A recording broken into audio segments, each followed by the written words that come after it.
তো উনি প্রশাসনিক ওনার অভিজ্ঞতা, আমরা আগে ওনাকে মনে করতাম যিশু, এখন দেখা যাচ্ছে উনি শিশু। কিন্তু যিশু তো নাই, উনি শিশু, কারণ ওনার প্রশাসনিক দক্ষতাগুলি দেখে যে বোঝা যাচ্ছে যে এর আগে কিন্তু আমরা বুঝতাম না। এই জন্য আমি বিনয়ের সাথে ওনাকে বলছিলাম যে স্যার, আপনি সময় বাড়াবেন না, এরা আপনাকে বলবে হাসিনাকে এরকম করছে, শুধু মদের কারখানাও দিতে পারবেন না। আর উনি রেদওয়ান আসছেন, উনি আইনটা দেখাইতে বলেন, জনগণের সামনে ক্যামেরার সামনে আনতে বলেন যে কোথায় উনি এই ক্ষমতাটা পাইছেন। ওনাকে ম্যান্ডেট কে দিছে? ওনাকে উনি জবরদখল করে বলবে। আরো দেরি হলে ওনাদেরকে জবরদখলকারী বলা হবে। ছাত্ররা কিন্তু সকল ছাত্র সংগঠনের প্রতিনিধিত্ব করেন, একটা ফ্যাকশন মাত্র, তাদের সমর্থন নিচ্ছে ওনারা। আর উনি বলছেন উনি সব পারেন। কোথায় পারেন লেখা আছে? কোন কোন জায়গায় লেখা আছে উনি পারেন? পরিবেশটা এরা নিজেরা কি আত্মহত্যা করবে? তারা যাদের মনের মধ্যে আছে দীর্ঘদিন থাকার, তারা তো ওইটা আত্মহত্যা করতে যাবে না। তারা তারা ওইটা করলে তো তাদের কাজ শেষ হয়ে গেছে, তখন আর কিসের বাহানা দিয়ে তারা বেশি দিন থাকবে সরকারে? এটা কি আমাদেরকে বাংলা শিখে নাকি? আমরা এটা বুঝি না আমরা?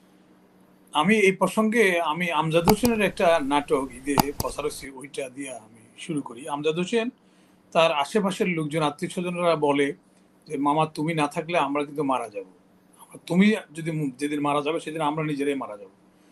তো আমজাদ হোসেন এইটা দেখার পরে যে এটা কি আসলে তারা কথার কথা বলছে নাকি আসলে বাস্তবতা আছে, তখন সে একটা বিদেশে সফরের কথা সব আত্মীয় স্বজনকে বইলা পিছনের দরজা দিয়ে আসা বাসায় ল্যাপ মুড়ে দিয়ে শুয়ে আছে। যখন ওনার মরার কথা নিউজ হয়ে গেল যে আমজাদ হোসেন মারা গেছে, তখন দেখা যায় সব যারা মারা যাবে বলছে তারা ওইসব মারা যাওয়া তো দূরের কথা, তারপর সকল সম্পত্তি ভাগাভাগি শুরু করে দিচ্ছে। শুধু বাকি আছে তার পালংটা। তখন যখন তার পালং নিয়ে ভাগাভাগি করছে, লাভ দিয়ে উঠে, তখন উনি দাও নিয়া বলছে হারামজাদারা তুলনা বলছে আমি মরে যাব, আমি মইরা দেখলাম তোদের কি অবস্থা। তো আমাদের এই বর্তমান গভর্নমেন্ট একটু নিজে দেখতেছে, যখন দেখছে যে কোনো প্রশাসন কোনো কোনো একটা সেক্টর কাজ করতেছে না, তখন উনি পদত্যাগের এই কথাটা বলে দেখলো যে আসলে ওনার জনপ্রিয়তা কিরকম। এই প্রসঙ্গে জনপ্রিয়তা কিরকম, 1 নম্বর। 2 নম্বর হলো ওনার কলিগদেরকে উনি চিন্তা করলেন ওনারা কি করে। কলিগরা সবাই রাত্রেবেলায় ওনার ওখানে গেলেন, যাইয়া বললেন। কেন বললেন? ওনার স্বার্থে বললেন না, যেহেতু তাদের উনি ইউনুস সাহেব না থাকলে তাদের পদটা থাকবে না, সেই জন্য তারা কাদাগাড়ি শুরু করলেন ওনার ওখানে। উনি কিন্তু ঠিকই বুঝতেছেন, উনি এক ডিলে দুই পাখি। একদিকে দেখছেন বাইরের লোকে যে ওইটা দৃষ্টিটা অন্যদিকে এড়ানোর জন্য যে উনি সব দিকে কাজ করতে পারছে না, আর্মির সাথে ওনার একটা যে আর্মির বক্তব্যের মধ্যে ফুটে উঠছে যে তার সাথে একটা গ্যাপ তৈরি হয়েছে, যেটা আমি ইতিপূর্বে বলছিলাম যে আপনি হটলাইনে সেনা প্রধানের সাথে কথা বলে যে সমস্যাগুলো সলভ করেন, কিন্তু সেটার মধ্যে উনি কর্ণপাত করেন নাই। তো উনি প্রশাসনিক ওনার অভিজ্ঞতা, আমরা আগে ওনাকে মনে করতাম যিশু, এখন দেখা যাচ্ছে উনি শিশু। কিন্তু যিশু তো নাই, উনি শিশু, কারণ ওনার প্রশাসনিক দক্ষতাগুলি দেখে যে বোঝা যাচ্ছে যে এর আগে কিন্তু আমরা বুঝতাম না। এই জন্য আমি বিনয়ের সাথে ওনাকে বলছিলাম যে স্যার, আপনি সময় বাড়াবেন না, এরা আপনাকে বলবে হাসিনাকে এরকম করছে। হাসিনা যদি আরো আগে যদি ইলেকশন দিতেন, এইরকম রেসপন্সারদের যারা ফায়দা হাসিল করছে, হাসিনার সামনে রেখে বিক্রি করছে তার পদটাকে, অনুরূপভাবে ডক্টর ইউনূস সাহেবের পদ এরা বিক্রি করতেছে, যারা এইটা সামনে রেখে ব্যানার হিসেবে রেখে তারা লুটপাট করতেছে, তারা কিন্তু আসছে। কিন্তু এখন যদি আমি ইউনূস সাহেবকে বললাম পরীক্ষা হিসেবে যে এরা যে আপনাকে কতটুকু ভালোবাসে, আপনি বলেন যে তোমাদেরকে আমি যে পদ আছে, যারা গেছে সব পদধারী লোকজন গেছে ওনার কাছে, ওনাকে পা ধরে কান্দাকাটি করছে যেন উনি পদত্যাগ না করেন। কিন্তু আমি ওনাকে বলবো যে আপনি ওদেরকে বলেন যে ঠিক আছে আমি পদত্যাগ করবো না, কিন্তু তোমাদেরকে আমি কিন্তু আজকে অধিষ্ঠিত যে করবো। রেজওয়ানা যে বক্তব্য দিয়েছেন যে ওনাদের শুধু নির্বাচনী ওনাদের কাজ না, বিচার সংস্কার এগুলা কাজ, এগুলা শেষ করতে হবে ওনাদের। এটা কোথা থেকে পাইছে ওনাকে? এটা কোনো প্রমাণ আছে ওনার কাছে? এটাকে প্রমাণটা শো করতে বলেন জাতিকে। উনি যে প্রমাণটা কোথা থেকে পাইলেন? ওনার তো রুটিন ওয়ার্কের বাইরে যেতে পারবে না উনি, কারণ মজা পায়, ক্ষমতার মজা তাহলে পাওয়ার পরে বিচার কত কথা। সংস্কার কারা করবে? মানে এই যে বিচার একটা সংস্কার নির্বাচনের জনগণ আগে মালিক। যে পথ গোছানো সেটা না কে না না, করবে? আগে তো করার কোনো এখতিয়ারে তাদের নাই, কোনো এখতিয়ারে তো তাদের নাই, কারণ এখানে বলা আছে রুটিন ওয়ার্ক।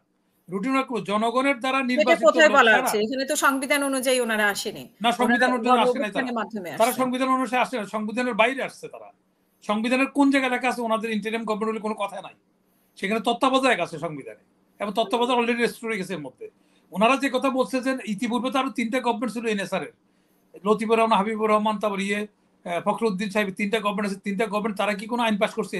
আমি একটা বলি, বসুন্ধরা, বসুন্ধরা না, ওই কি যেন, ওই যুগান্তর, ওই যে যুগান্তরের মালিক একটা বিয়ারের কারখানা করবে, সেখানে যেখানে আপনার ফখরুদ্দিন সাহেব হোম সেক্রেটারিকে বলছেন যে ও চাচ্ছে ওরা বিয়ারের কারখানা তাদের উৎপাদন করার জন্য দেয়া হোক।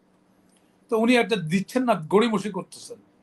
তো গড়িমসি করার সময় ওই সময় আমি হোম সেক্রেটারির ওখানে আমি তারপরে বাবুল টেলিফোন করে ওনার সাথে অন্য সুরে কথা বলছে যে সিবেট বাজার বলার পরেও আপনার এত অডাসিটি, আপনি কেন এটা পারমিশন দিচ্ছেন, আমি ধরে রাখছেন কি জন্য।